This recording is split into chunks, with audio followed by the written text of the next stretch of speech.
Good afternoon to you. It's 4 o'clock and time for Sports4CLE. Thanks for joining us. Less than a week and the legal negotiation period begins for the NFL.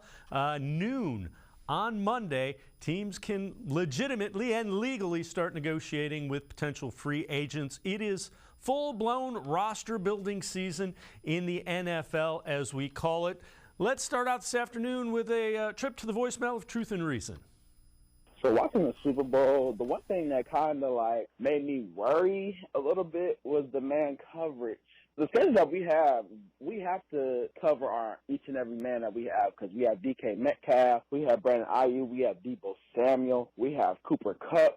We have all these great wide receivers that we're going to be playing, and I do not want man coverage to be our issue. We have the talented cornerbacks to do it, but at the same time, they're young, and they don't have much experience like these veteran wide receivers that's about to come face us. And if the pressure doesn't get home, I think our back end of our defense is still going to be in trouble. So I think Schwartz has to get creative with this scheme and allow our DBs to have success, because we're going to find ourselves back in the same spot if we don't help our cornerback and our safety go Browns.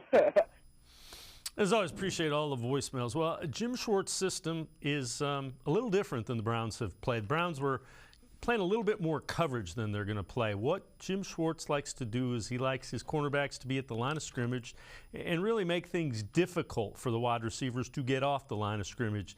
In addition to that, he wants his guys to get after the quarterback and kind of create havoc. So he's trying to create havoc in the backfield, the offensive backfield, and at the line of scrimmage, which disrupts patterns and, in theory, gives the quarterback less time to throw. So you don't have to cover as long.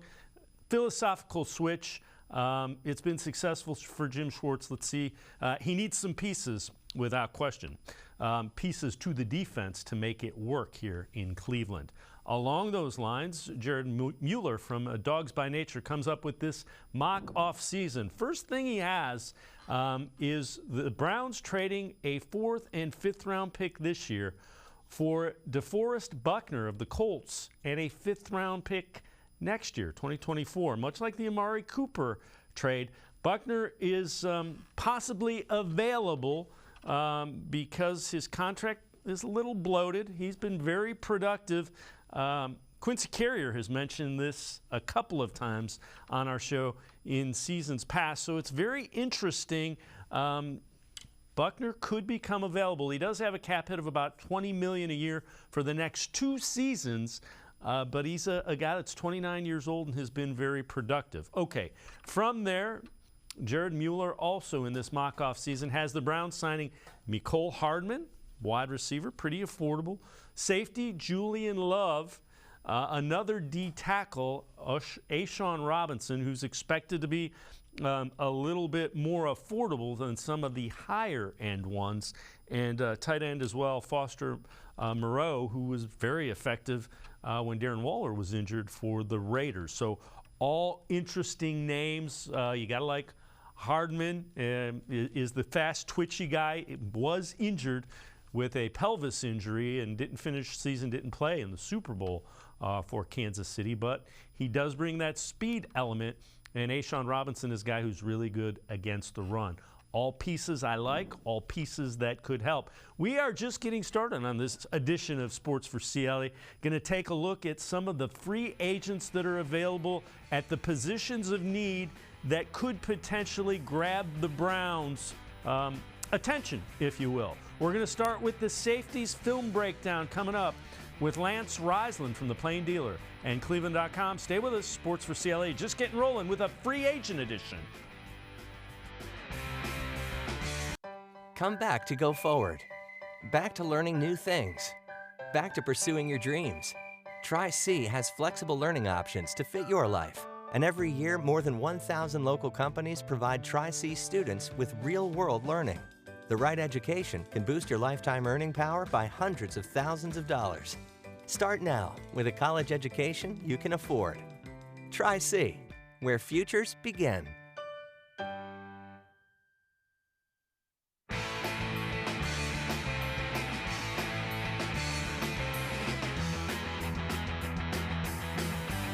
Sports4CLE continues in honor of the legal negotiating period in the NFL with free agents getting underway Monday. We're going to take a look at plenty of free agents that are on the Browns' radar. We start with the safety position. Lance Reisland from the Plain Dealer and cleveland.com and I breaking down some film of each of the available free agent safeties. So, Lance, there was some speculation. Andrew Berry ended the speculation and said that, in fact, the Browns were going to move on from John Johnson III at the safety spot, which means they got to find somebody. Yeah, you know, in this Jim Schwartz defense, they're going to have to find a guy who can be kind of multiple. He's going to have to play down in the box a little bit. I think that's going to be the spot where Delpit's going to play. I think Delpit's going to thrive down there. But more importantly, they need a guy to play center field. They need a guy who can play this cover one where he's going to be a free safety. He's got to be able to play sideline to sideline, so he's got to have some length. He's got to be able to run. He's got long arms to kind of break up, be covering tight ends and people in the slot. He'll be playing some match pattern cover three, which Saban has made famous, Rip and Liz at Alabama. So he's going to have a lot of responsibility. He's going to have a lot of jobs back there. So, it's a guy that they're going to have to go out and get. There's some free agents that are out there that kind of fit that bill of being the center fielder. And I think the first thing the Browns need to look at is a guy who can play center field, cover sideline to sideline. All right, we're going to take a look. First one we're going to look at, he's been connected to the Browns somewhat. That's Jesse Bates, number 30, Bengals, 6'1", 201 pounds, 26 years old. He will probably get a pretty hefty contract. Yeah, when you look at the film here, so the first one's going to be one of the all these guys I like. They all tackle well. So the first thing you're going to see is they're going to run a bubble screen. He's just going to attack and make a great play on the bubble screen. Next, you're going to see him in man coverage on the tight end, make a great play. Covers very well, runs very well. 479 career tackles. He's got 14 career interceptions. Like you said, he's going to be expensive, but he's got great instincts. He's a guy that the Browns might be willing to pay for. He's 26 years old, so he's young. We all know Andrew Berry likes to stay young in terms of his picks and free agents. So I think he's a student of the game. When you watch him on film, he seems to know what the offense is doing. He's a very violent tackler. He always puts his nose up in there. He can play free safety. He seems to run the show. He plays with great energy. He plays with great leadership. I think they need a guy with a voice back there who can kind of get everybody lined up, flying around in this new Jim Schwartz scheme. There's going to be a lot of man coverage, and he's going to have to set everybody and get everybody ready to play. Yeah, the other thing is you weaken a division opponent in the Bengals if you're able to sign him. That might be worth a little extra on the free agent market for Andrew Berry and the Browns. Next guy we're going to look at, Adrian Amos, Green Bay. He'll be wearing number 31. He is a little older, 29 years old, 6 foot 214 pounds. Well, here you're going to see the Green Bay's kind of in a one lurk, so they're going to show a cover two, and then top safety's going to come down, and Amos is going to drop deep on both of these. The first one is going to be a big hit here, and the first thing you notice on film with him in the run game and in the pass game is he's a thumper. And I think it doesn't hurt to have a guy who can, obviously with the new rules, you can't be as violent as you once were, but a guy who's a thumper and can kind of make it uncomfortable for receivers to come across the middle. Second play here, you're going to see him making a play, just playing free safety against Russell here, back when he was with the Seahawks. He just plays center field and goes and gets the ball. He's got great ball skills. He plays well in space. He can cover multiple positions, tight ends, receiver, slot. Again, he's a bigger guy. He's thick. I think he's a guy who's a good fit. Again, I think he'll be kind of expensive, but a guy who kind of fits the mold, that leadership role as well. The next guy that we're going to look at is potential free agent safety is Taylor Rapp from the Rams. 6 foot, 208 pounds, a little bit younger, 25 years old for Rapp. So here he is on the goal line, makes a great play on the goal line. And then the second one, you're going to see him again playing center field in this one hi-hat kind of scheme that you're going to get from Schwartz. So you're going to see this safety kind of back there by himself. What I like about him, he's a guy that has great measurables, but he's also a great football player. He's a great tackler. He plays with great energy. He's very excitable. He seems like a great leader, seems like a great teammate. Again, a guy who runs well. He's 6 foot, he's 208 pounds. He's just 25 years old. You know, the Rams are kind of might be in a little bit of a rebuild. He might be a guy, again, a guy who's going to get paid, but maybe not at that top level, and a guy the Browns can get. He runs very well. He's long. He kind of fits the bill, what you need in that free safety in the Browns scheme. So again, that's Taylor Rapp, 25 years old, free agent for the LA Rams. This is another guy, our fourth player that we're going to look at here. He's been connected to the Browns through free agency from a couple of spots. Juan Thornhill, Kansas City, 6 foot, 203, 27 years old. So you're going to see both of his plays here. Again, I try to stay consistent with it. A guy who's running the alley as a free safety, so you're going to see him. He reads very well, another student of the game. So when he reads his keys and sees what's in front of him, he pulls the trigger and goes. He does not wait. Like the other guys, a great tackler in space. This is him tackling on a jet sweep, and then you'll see him in the second one. He's playing free, and he's going to make a great play on the ball, thrown by Deshaun Watson back in his Texan days. So he's a guy with great ability. A guy, again, runs very well. He's long. He plays with a great motor. He seems to get everybody excited to play. He's an excitable guy. I think the Browns need a leader who's excitable, who runs the show back here. Here's a guy who can play a free safety and do all those things.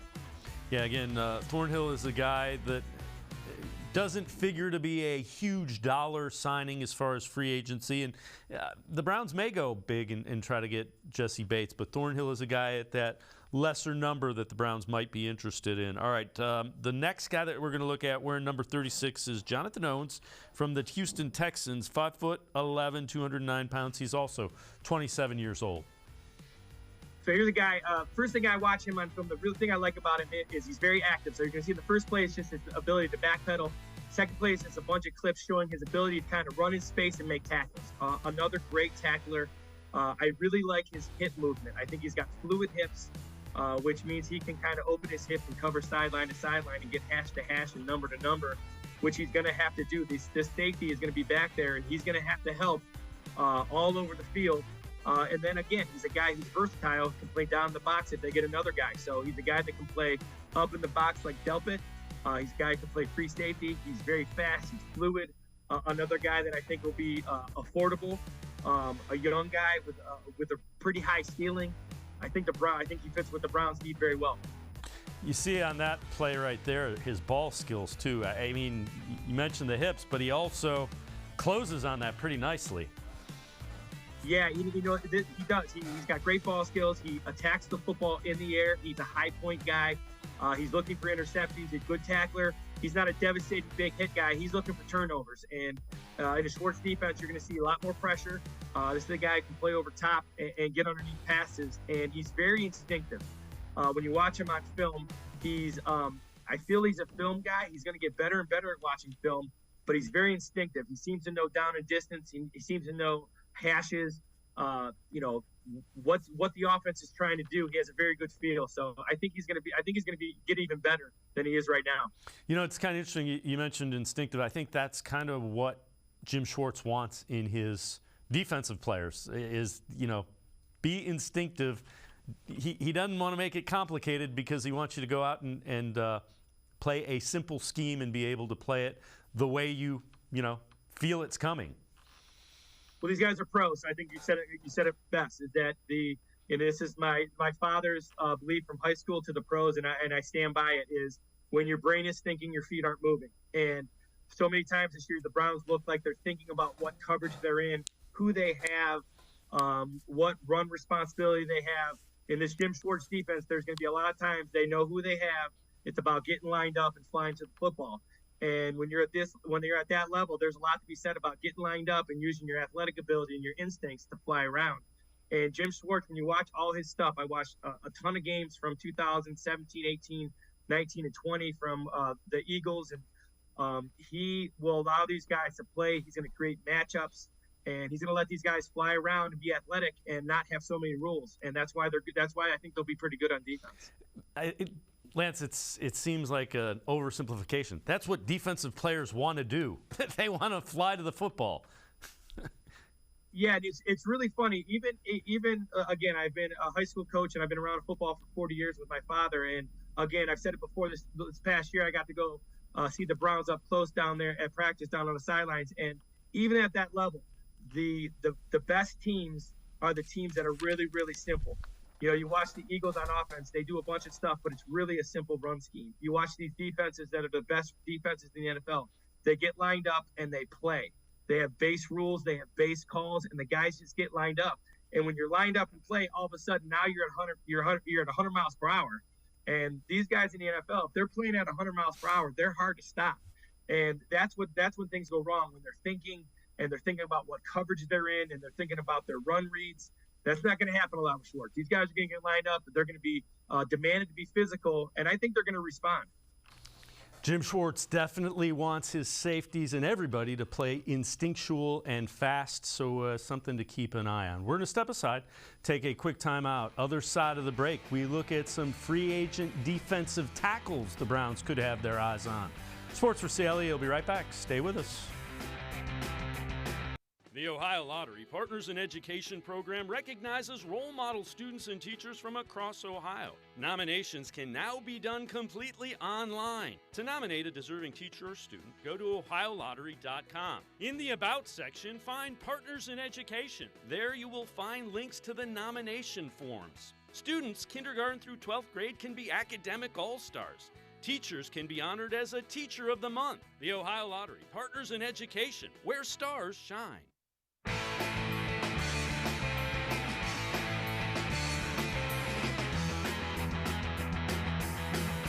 We turn our attention to one of the major areas of need for the Browns, defensive tackle. Deron Payne franchised earlier in the week, so he is not available in free agency. Lance Reisland from the Plain Dealer, cleveland.com, and I take a look at some of the guys the Browns could be interested in at the defensive tackle position in free agency. Lance, let's take a look at some free agent defensive tackles. We've already kind of said linebackers are undersized, so when we look at these 4 or 5 guys that we're going to look at, what is your ideal mix to get that run defense straightened up from the defensive tackle side of things? Well, I think they really like their linebackers. I think JOK, Phillips, Walker, I think those guys are all really good players, but those guys need protected in terms of getting not having those big 350-pound guys getting on them at the second level. So, you know, I looked at a bunch of guys, and there's some other guys that fit the bill too, but it's kind of this big 320-pound guy who can occupy space, and he can take on double teams. He can keep those double teams at the line of scrimmage. He can anchor in his gap. He's not going to do a lot. You know, my dad used to say, boring. I want a boring defensive tackle who can just take on guys and clog it up in there. And there's a number of guys can do that. There's a few guys that can also pass rush. But I think for the Browns to stop the run, they need to find some guys inside who I think would benefit them, to find some guys inside who are big, heavy guys who just take on blockers and kind of just fight in there. And I think that would help them in the run game a lot. The Browns' third and long can be pretty successful, like most teams. But the Browns have an elite pass rusher in Myles Garrett, and they have an outstanding deep secondary. So these guys not only lining up next to each other, but these guys can get the offense to a down and distance that gets the Browns to their strengths. So the next guy we're going to take a look at is Dalvin Tomlinson. Currently with the Vikings, we're going to look at him when he was with the Giants. What do you see with Tomlinson? You're going to see here, again, this is a classic case. So he's in the middle of the screen here, and he's going to take on the double team. He does a really good job. First of all, I like him. He's a no-nonsense guy. He's a non-drama guy. So he's going to be a guy who doesn't do anything that's going to cause issues off the field, at least at this point. And what I like about him here is you're going to see the center and the left guard both have to stay on him. And if you can see at the end of the play, number 59, who does not make the play, he's going to run into the screen here. But that's the guy they're double teaming to. And if he doesn't make the play, 59's there to make the play. And this is what a good defensive tackle does. He makes that double team stay with him so they can't get off and get to the second level. And you can see that center's trying to get off, but he just doesn't let it happen. And by doing this, he allows those linebackers to run free. And the Browns linebackers were really good. So this is just a really good job of getting into this guy. Again, a guy who's violent with his hands. He anchors in there. He's another guy. He's 6'3", he's 325. Just a big guy who can anchor in there and allow those linebackers to make plays. And you and I talked about occupying double teams. That was a classic example of it with Tomlinson. Took up 2 of the blockers. All right, the next guy is Derek Nottie, and he is with the Chiefs. We're going to take a look at him back when he was in college at Florida State. Well, not a lot of film on him this year in terms of watchable film or film that you can get in terms of what I really like. But this is, when you look at the end zone copy here, he does a great job of using his height. So he's only 6'1", he's all of 320. He uses great leverage to get underneath blockers. Again, he fits that bill of a guy who's going to anchor in there. He's very violent with his hands. He recreates the line of scrimmage. He's got to improve a little bit in the pass rush. He's not great, but I don't think the Browns need that. And he's got to make plays. This year he wasn't great, but again, he's a guy who's a big body. He's a free agent. I think he's a guy that can help in the run. He's not going to make a ton of splash plays, but he's going to make a ton of plays like this because he does the same thing with the Chiefs in terms of moving people backwards and making plays in the backfield. So, again, that's Noddy, who currently plays for the Chiefs, so still playing this season. Somebody to listen out for, will be a free agent at the end of the season. All right, Sheldon Rankins is the next one.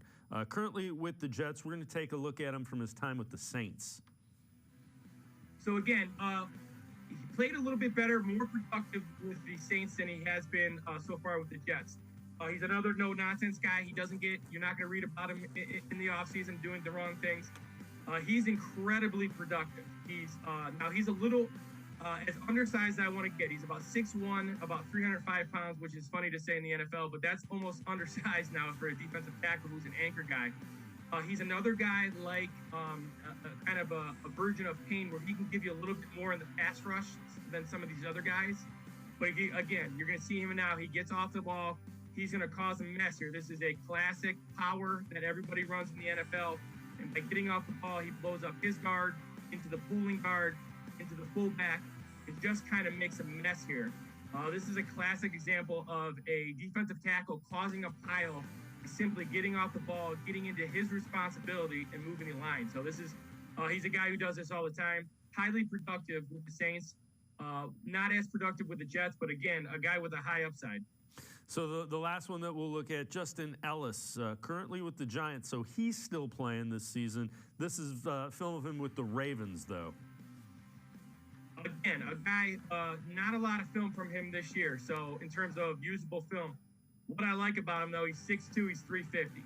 He's going to give you absolutely nothing in the pass rush game, which for me is okay in terms of if you're going to get a guy at a good price that can do what you need here. And you're going to see a classic case here. He's down at the three tech. He is going to occupy both the center and the guard and not get moved out of that A gap. And that center reaches to him, and he just stands there and stands his ground. He actually moves the double team backwards, and he did it some this year. Again, not great film to watch and see from a learning perspective, but this is one of my favorites in terms of this is what he's going to give you. He's going to give you first and second down. He's going to be violent with his hands. He's going to stay in the gap he's responsible for. He's going to keep that double team on him. And again, you can see the linebackers are free. Guys in the secondary are free because he's taking on all those guys up front. And again, we touched on it at the beginning of this. With the speed that the Browns have at the linebacker position, JOK, Tony Fields, Jacob Phillips, those are all kind of undersized guys that run sideline to sideline. It's critical to get somebody that will keep them clean.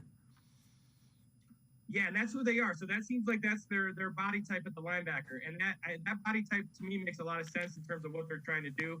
Obviously, schematically, they're going to change a little bit. But if they're a four-front defense, they've got to keep those linebackers free. And the only way you do that is by getting these massive humans inside who can just take on doubles. And these guys are guys, besides Ron Payne, who is to me is an outlier, they're guys who aren't going to make a lot of plays. They're guys that people aren't going to know about. They're guys who are not going to show up on the stat sheet very much. But if the linebackers do, that's going to help. And if JOK and these guys can run free, they're going to make plays. They're very good tacklers. They're very good in space. They're very good at attacking the line of scrimmage. They just need to be kept clean because they're all in that 210 to 225 range. And in the NFL, that's undersized. So they got to keep them clean. These are the type of guys that can do it. And Payne, for me, is the guy. He's the ultimate because he's going to give you pass rush too.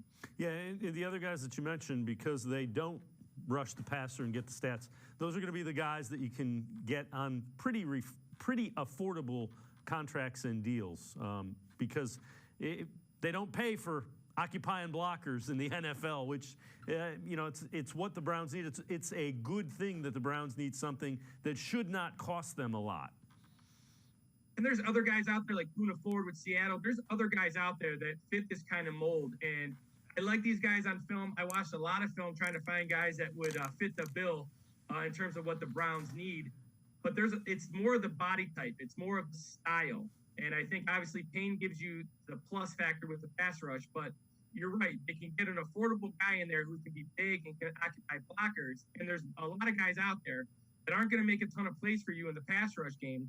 But that's okay with the Browns, because if the Browns are going to bring their backers a little bit more in their new scheme, obviously with Myles Garrett, the guys they have now on their roster are fantastic in terms of third down guys. So they have some guys that can rush the passer. They need guys to stop the run.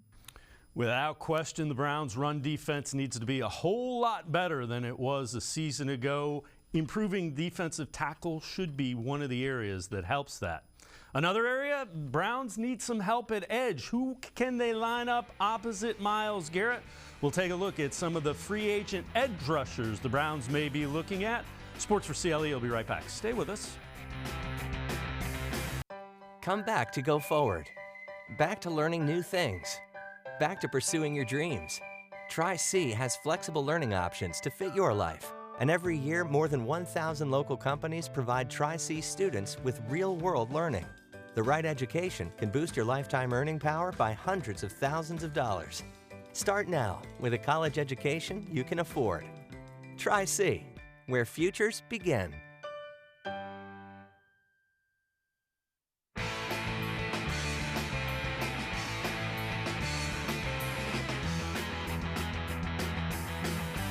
Sports4CLE continues. We continue to look at some of the areas of need the Browns could fix in free agency.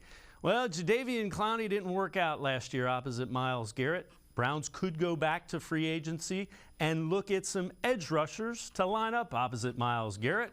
Lance Reisland from the Plain Dealer, cleveland.com, and I with some film breakdown of potential edge rushing free agents the Browns could be interested in.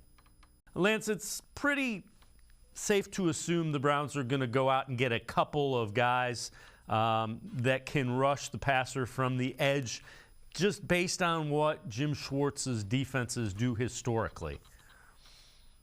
Yeah, you get that wide 5 and that wide 9. You're going to need some guys who can come off the edge. You're going to need some guys that can set the edge. You know, his defense really calls for a guy with size, speed, kind of a combination of everything. Same with those defensive tackles. You know, a lot of times he likes those guys who can play some defensive end, move down inside in the nickel, play that 3 technique, because those 3 techniques are wide as well, especially in passing situations. So the guys have to be able to win one-on-one matchups in his defense.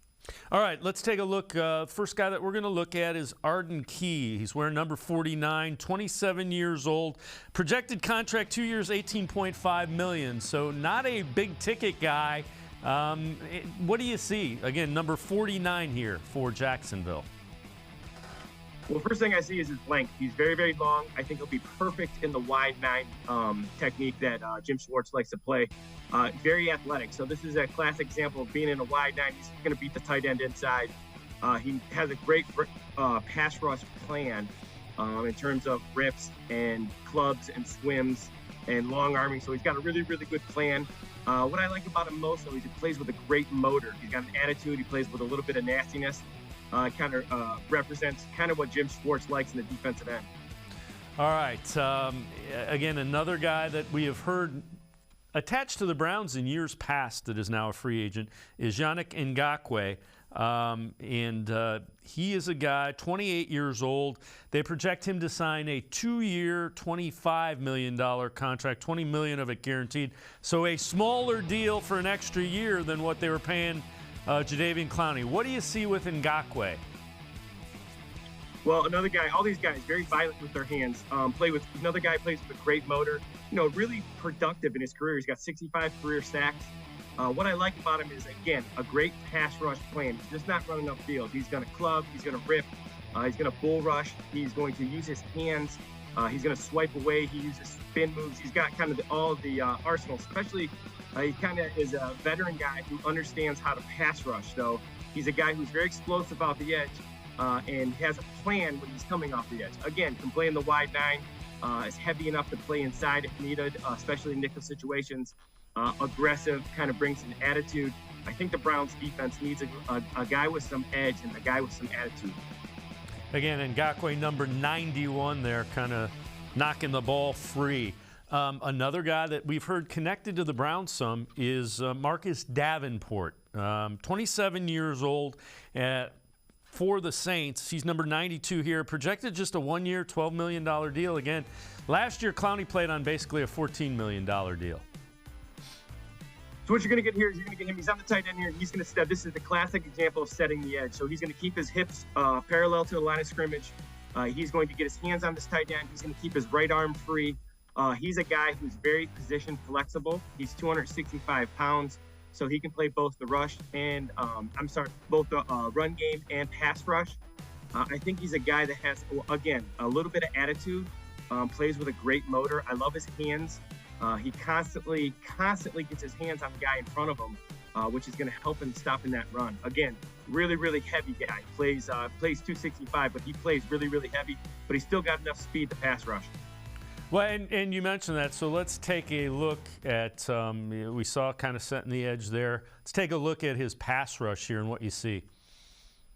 Well, you're going to see him at the top here. This is a classic case of getting caught as an offensive tackle. So obviously he's very good, but this pass rush, if you look at the top of the screen, he's going to run right over the tackle.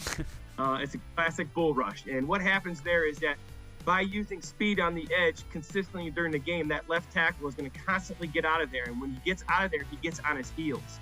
So as the defensive end sees that, he's going to now change his pass rush and go from an edge rusher to a bull rush. And this is a classic case of catching this tackle on his heels. He plays with great leverage, gets his hands inside. Again, he's a pretty nasty guy. He plays angry, really like his mentality when he plays, constant motor. And you can see right here, he's a pretty strong guy. Looks like he would fit that scheme for Jim Schwartz as well.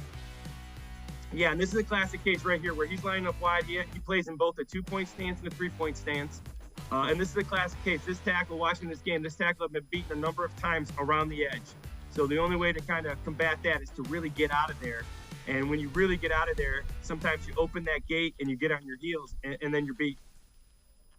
All right, another free agent that the Browns could potentially look at is Dwayne Smoot. He's 27 years old for the Jaguars, number 91 in this video.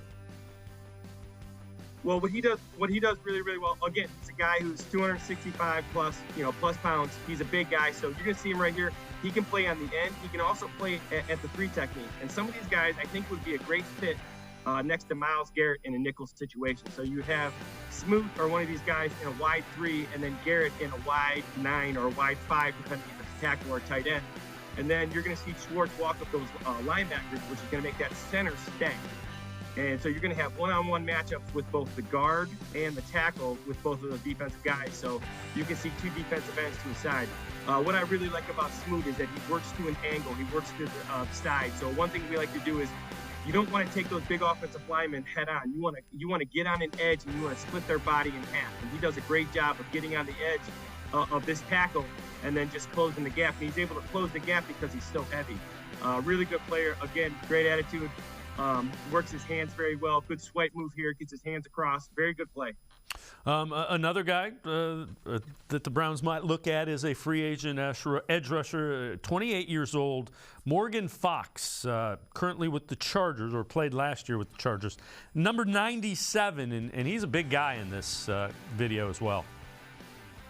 Yeah, another guy, 6'3", he pushes 280, and what I like about him is that another guy who play in at that 3 technique, and I think a lot of these guys got to be able to play multiple positions on that defensive line because they have different kind of assignments than a normal 3 technique. So I like Morgan because he can play at a traditional 3 technique on 1st and 2nd down and stop the run. He's very good with his hands, very violent with his hands. He gets off the ball very, very well. He plays with an attitude, but then he can move out to a wide 3 or even a wide 5 or wide 9 on the other side away from Garrett. So he can play across the defensive line, gives you great flexibility. Again, a guy who you get a lot of bang for your buck with this guy in terms of positions he can play. The other thing about him, he had, again, we're seeing video with him with the Rams. Last year, he did have 6.5 sacks, 10 quarterback hits. And you can see, for a guy that's that big, he moves really well. Yeah, and all these guys that I like are guys that have produced. They produce sacks, they produce quarterback hits. And a lot of times for me, it's not the sacks, because sacks are hard to get in the NFL. Those quarterbacks get rid of the ball in under 2.8 was always my gold rule for my quarterback, to get rid of the ball in 2.8. So these quarterbacks do a great job of checking it down. You've got to get him off his spot, and you've got to get QB hits. And for me, QB hits are as important, if not more important, than sacks, because you're disrupting timing. All these guys do a really good job at it. They're also all very tall, so they do a good job in the quick game of getting their hands up. They do a good job of anchoring in there when they get moved down inside because of their size. So not only the edge rushers, but they can anchor in there if they get moved down inside. Very flexible guys, guys who can play across the line of scrimmage. When you look at what the Browns need as far as linemen, edge rushers, tackles, I would expect there's going to be a pretty significant shuffle and change, just because they're asking these guys to do things very differently than they were asked to do in the previous defensive scheme. Well, the guy who really intrigues me moving forward is Taven Bryan. Taven Bryan is a guy who fits this scheme very well. He's not a 3 technique who's going to anchor in there, but he's a guy who can move outside, play some 5, play some 9. He did a little bit this year. He's a guy who can play a wide 3 to jump in that gap. He's a gap penetrator that you and I have talked about for months. So I'm interested to see he can make a really, really big jump in terms of production, just because of the scheme he's going to be in. I would assume he's going to be next to Myles Garrett if they don't trade for somebody. But that's where he's going to find success, especially if they can get somebody who has a kind of a history of rushing the passer and having success. Then Taven Bryan should get some one-on-one matchups away from those two. So I look for Taven Bryan to be pretty productive, or at least have a chance to be productive in this new scheme. Yeah, and again, Jim Schwartz likes to have a lot more rotation. He likes to play 6, 7 guys, 7, 8 guys, really. So I would expect the Browns to try to do that as well. That's what you expect from that defensive system. Well, and the Browns have really struggled. Obviously, we've talked about stopping the run, and Jim Schwartz looks at it a little bit differently. He doesn't necessarily always want those guys to anchor in, but you're right. He wants guys who play with high motors, jumping gaps. The guys they have now fit his scheme a little bit better in terms of being 1-gap penetrators and not so much 2-gap guys. But I will say this: regardless of scheme, those guys have to be heavier. They have to take on double teams well, because at some point in time, regardless of what they're seeing offensively, a team is going to line up in 21 personnel or 12 personnel and 13 personnel, and they're going to run the ball right at the Browns. And for Schwartz to be successful, for all defense coordinators to be successful, they got to get in that 3rd and medium to 3rd and long. And if you're not successful on first and second down, you can't get to those situations. So again, the Browns have to be better just on that base, stopping the double teams, stopping those block backs, stopping the gap penetration, stopping the inside zone doubles. I look for a big change this year with those guys. Of course, Jim Schwartz likely to bring that wide 9, which will need to get some speed rushing opposite Myles Garrett, in addition to Myles Garrett, to play that effectively. We're going to step aside, take a quick timeout. On the other side of the break, we flip sides of the ball. A look at some of the potential free agent wide receivers the Browns could be interested in. Sports4CLE will be right back. Stay with us. The Ohio Lottery Partners in Education program recognizes role model students and teachers from across Ohio. Nominations can now be done completely online. To nominate a deserving teacher or student, go to OhioLottery.com. In the About section, find Partners in Education. There you will find links to the nomination forms. Students kindergarten through 12th grade can be academic all-stars. Teachers can be honored as a Teacher of the Month. The Ohio Lottery Partners in Education, where stars shine.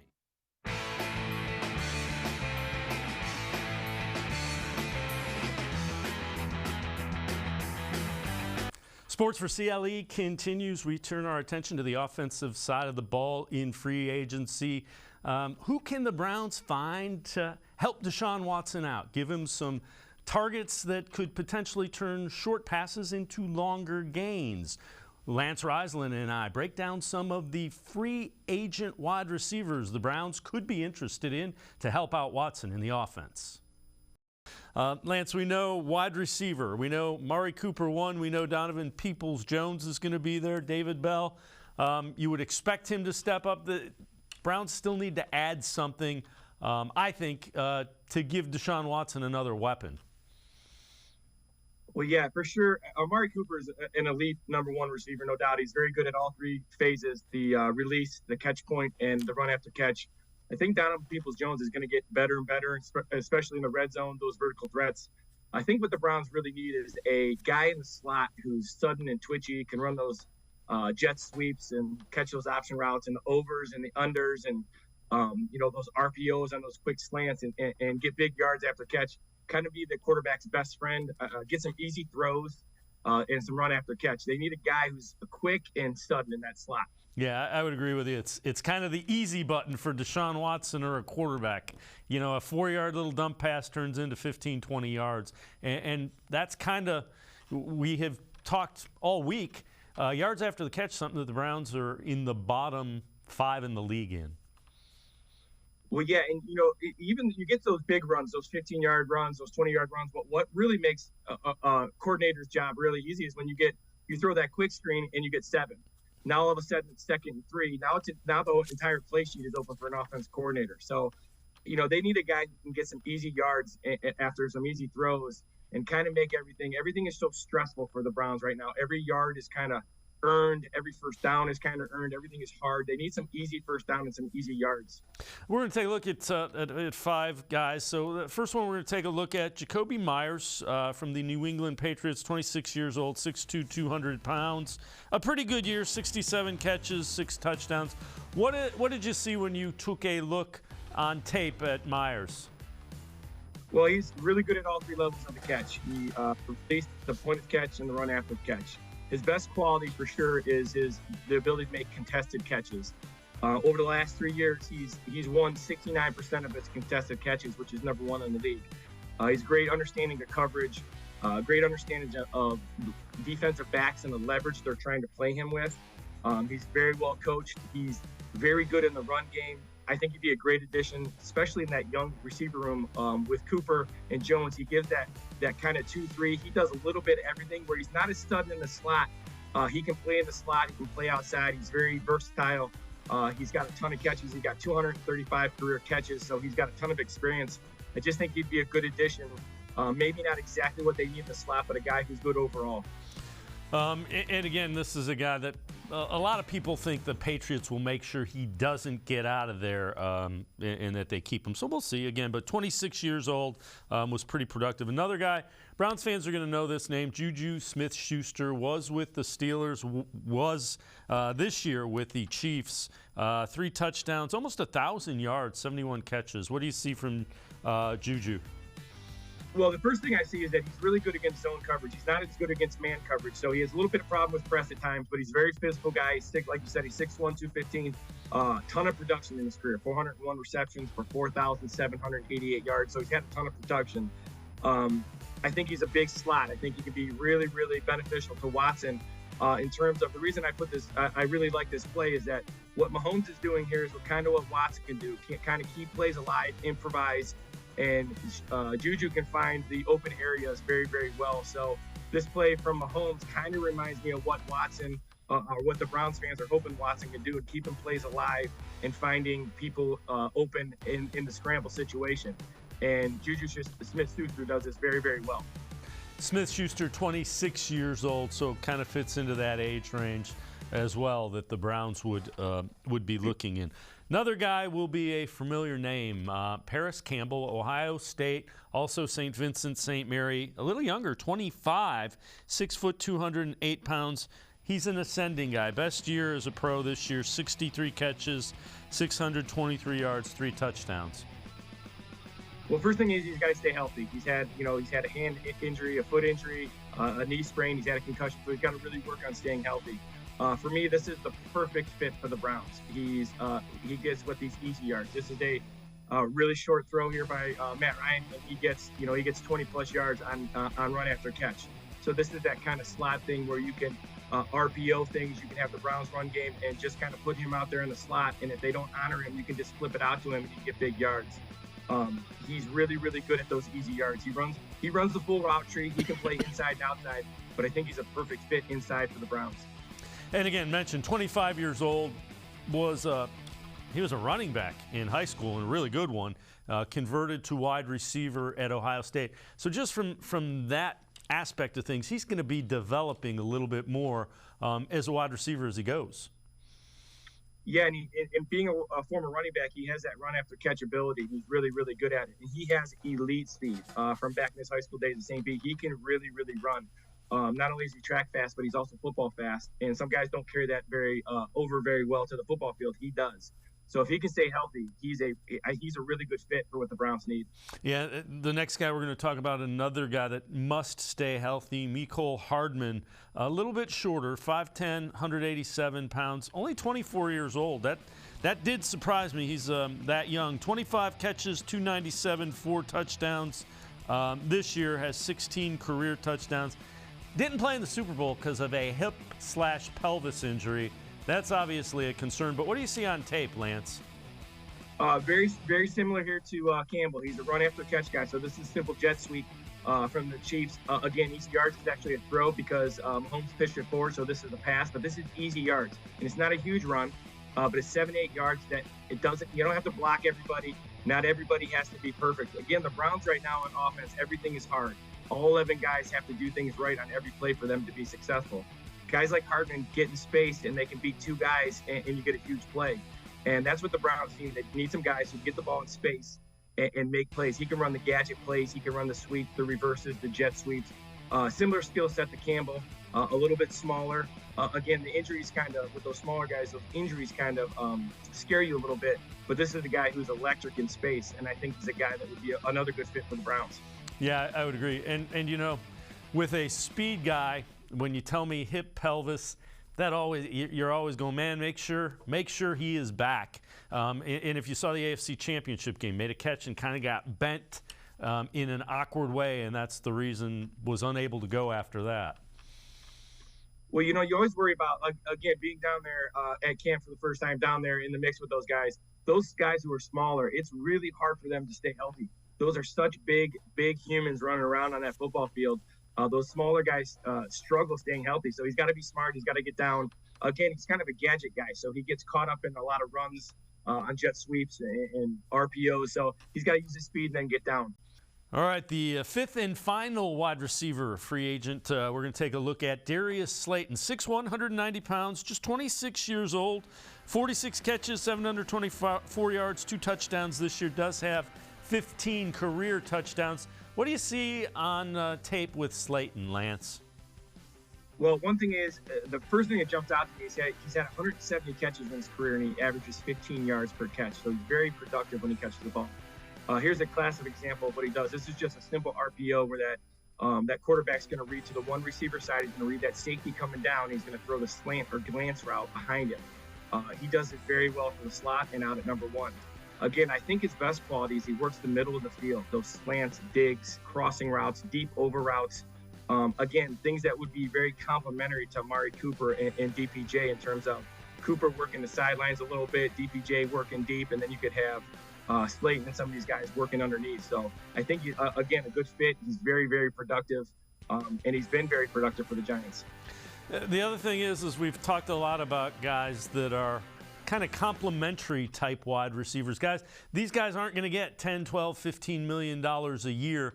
And the Browns probably need a guy that can step in and contribute immediately. They can't wait for a guy to develop. And that's probably what you're looking at in the third round, third round, if you get a wide receiver. Well, yeah, I think the guys that can get our free agents are the guy. They might be more successful if they can't get Campbell, in terms of guys who are just complete receivers and guys who can contribute right away. Some of the college guys that I've watched are really explosive. The Dell kid out of Houston. Some other guys are really, really explosive in terms of that slot receiver. I think they need a guy who can make an impact with speed and get open in there and make some easy yards. That might be a veteran guy who can play inside and outside and just understands the game. But the Browns definitely need a third guy who can be productive for them. Yeah, especially if you're paying a guy $230 million guaranteed, you're going to throw the ball more than you have in previous years, being the Browns. Well, and right now he has to be perfect. Every throw has to be perfect, and that's really hard. It's nice to throw, like you saw that throw to Campbell, to throw a little quick screen and have your guy get 20. Now you've changed field position. You're in easy situations for a coordinator to call plays. It just makes everything a lot easier, and I've said this over and over. When you watch the Browns on offense, they do great things, but everything is so hard and so earned, and there's never an easy drive for the Browns. They do a great job of having those 10, 12 play drives. They need some 3-play drives with a 60-yard pass to kind of get them in rhythm. No question, the Browns need some more explosive plays, especially from the wide receiver position. They could look to free agency to improve that area of the team. We're going to step aside, take a quick timeout. Other side of the break, Mid-American Conference basketball tournament is underway at Rocket Mortgage Fieldhouse. We are joined by Jon Steinbrecher, Commissioner of the Mid-American Conference. Straight ahead on Sports4CLE. Stay with us. Come back to go forward. Back to learning new things. Back to pursuing your dreams. Tri-C has flexible learning options to fit your life. And every year, more than 1,000 local companies provide Tri-C students with real-world learning. The right education can boost your lifetime earning power by hundreds of thousands of dollars. Start now with a college education you can afford. Tri-C, where futures begin.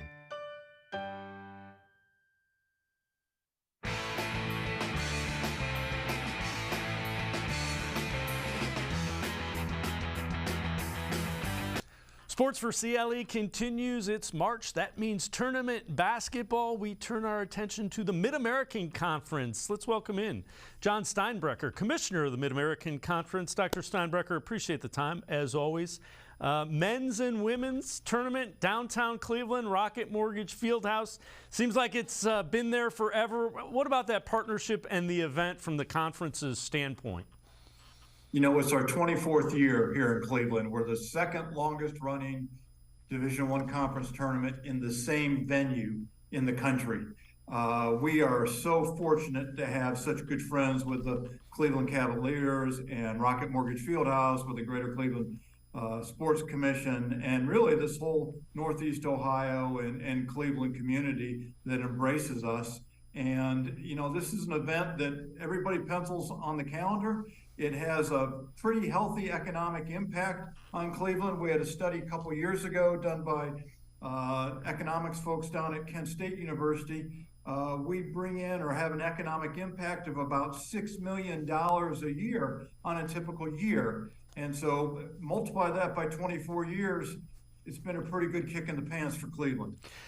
When you look at this event, there's a couple of things that you have now built out. One of them getting ready to get underway for the women, and one Friday for the men. Take us through what you're doing around the Mid-American Conference basketball tournament. Well, there's a handful of things, and you did touch on them. One is an event that really is a build-up to us hosting the NCAA Division I Women's Final Four in another year. And it's an event we've called Wednesday is for Women. This will be our third year of hosting it. And we bring in a handful of women leaders in sport or in business, and essentially have a symposium around it. It's an afternoon event. People come in, the presenters all talk a little bit about their journey and their experiences, take some questions. For instance, we'll have the vice president from the Guardians with us. We have a U.S. Olympic pole vaulter. We have several other people this year that will be part of this. And we'll, in fact, have another one next year right on the doorstep of us hosting that Women's Final Four. And then on Friday, we have what's called our block party, VIP block party. It'll occur during the semifinals of the men's tournament. And it's a chance for people to come and enjoy some great hospitality, some raffle prizes, be in a special area within the arena. And if people are interested in that, they can go to rocketmortgagefieldhouse.com and secure tickets through that area, although I'll tell you, tickets are limited. You mentioned the Women's Final Four. The Mid-American Conference and the Greater Cleveland Sports Commission have teamed up to bring national championships to town before. Take us through that partnership, why it's so important, and how excited you are to be hosting a Final Four at Rocket Mortgage Fieldhouse. When I came to town, now going on 14 years ago, one of the things I set as a goal was to be aggressive and secure NCAA championship events. We simply have too good of a layout here in terms of facilities, where they're located, the things we have to do in downtown, not to try and take advantage of that. And so we've been aggressive, and I think this is our 9th or 10th NCAA championship event. When we get to that, it's in the case of a Final Four, it's a pretty laborious process. It's a very lengthy bid you have to submit. They come in, they come to town, they check you out, they put you through your paces. And then if you're fortunate, you get invited as a finalist to go and present. In our case, we had to go to Tampa and gave a presentation. There were 5 or 6 of us that included people from the Sports Commission, ourselves, from our other partner, Rocket Mortgage Fieldhouse, and some community people who have been very active with our local organizing committee and the events around it. And you go down there, and again, you put on your dog and pony show and make the case for why, in our case, why Cleveland would be just an outstanding place to bring the very best in women's basketball. And so we feel very fortunate. We'll be the 2nd women's Final Four we've hosted. I believe back in 2007, we hosted one as well. And it starts another cycle of championships that our conference, Sports Commission, and Rocket Mortgage Fieldhouse will host. We host Women's Final Four next year in 2024. The following year, we'll have first and second round men's basketball tournament. And then in 26, we will again host the Division I Wrestling Championships. We had that just, it's 4 or 5 years ago now, maybe 6, that we hosted it. We still hold the record for the greatest attendance for the event and the highest revenue generated for the event. So we look forward to bringing our friends back to town, making new friends, and certainly the economic development that comes for the community as part of that. How much do you enjoy the basketball tournament that's going on, the conference tournament? A couple of teams are going to get to advance and go to the big dance and compete for a national championship, but it always seems like you get some exciting finishes and some really good basketball and good competition. It's going to be a very intense 4 days of competition. You're right, there's a lot on the line. You have young men and young women who have pointed their whole career towards this week and what it may mean for them. You have coaches who've pointed their whole career towards what this week may mean for them. Our top 4 teams on both the men's and women's side are just tremendous. And that's not to discount the other 4 teams coming to town, because if you've been paying attention to the early tournaments, there have been any number of upsets. But let's go back over the past 10 years. I think the winning margin in our semifinals and finals is somewhere around 7 or 8 points per game. So they always seem to be nail-biters. The enthusiasm is high, the intensity is high, the drama is high, and it's really marvelous theater. Before I let you go, let's brag a little bit about Mid-American Conference football. So the conference won the Bowl Cup Challenge, 4-2 record in the bowl games. How much pride do you take in how football has done? A great deal. That was a tremendous way for our football programs to wrap up the season. It's the 2nd time we've won it. The first time we won it outright, and it's an award presented by ESPN, and it's among the 10 FBS conferences. And so to be able to win that all over any of the others, where it's the SEC, Big Ten, Mountain West, take your pick. And we really had a phenomenal bowl season. As you mentioned, we finished 4-2. We could have been 6-0. We could have been 0-6. The 2 games we lost were by a combined 9 points. By the same token, the games we won were all pretty darn close games. So it was really, really great football. Our teams were engaged. They wanted to be there. They performed at a high level. And as a result, we ended the year on a high point, and I hope it bodes well as we start pointing towards next fall. Dr. Jon Steinbrecher, as always, appreciate the time and the insight. Want to remind everybody, still a couple of quarterfinals on the women's side left today. You'll have all 4 quarterfinals on the men's side. Semis Friday, finals with the spot in the NCAA Saturday for both the men and women. Rocket Mortgage Fieldhouse. Get down there and see some really good basketball. Dr. Jon Steinbrecher, as always, appreciate the time and the insight. Thanks very much. Good to be with you, Dave. Again, check out Mid-American Conference Basketball Tournament down at Rocket Mortgage Fieldhouse. That's going to do it for this edition of Sports for CLE. We will see you back here tomorrow at 4 o'clock. Have a great night, everybody. See you tomorrow at 4 on Sports for CLE.